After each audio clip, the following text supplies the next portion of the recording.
Es lamentable el estado en que se encuentran después de este invierno lluvioso y entonces es hasta intransitable. Creemos que realmente ayer se hubo que cortar la carretera de San Isidro a San Payo porque realmente el firme se deterioró después de que los vecinos de forma recurrente durante muchos meses estuvieran denunciando el estado lamentable en que se encuentra, y este es un caso similar, distinto de como se encuentran las vías públicas de nuestro concello. Ademais dos prexuizos que ocasionan aos residentes na zona, os populares insisten nos riscos que supón para a seguridade ter que transitar por vías en tan mal estado. Creo que es responsabilidad de nos pobres que nos dirá y del Partido Socialista que nos dirán que están en ello, que llevan tiempo y que llevan tal, pero creo que lo que hay que ser es diligentes con los servicios públicos, con los vecinos que realmente contribuyen en su momento en la donación de terreno para ampliar el vial y hoy en día en el tránsito diario de nuestras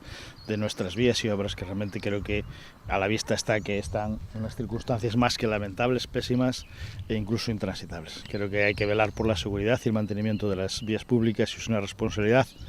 o más bien una irresponsabilidad de los pobres del Partido Socialista, que deja en evidencia la poca preocupación que tienen por el mantenimiento del patrimonio público y de los viales y los servicios de los vecinos que, como cualquier otro vecino de nuestro municipio, tienen el derecho a poder transitar en unas condiciones de seguridad idóneas.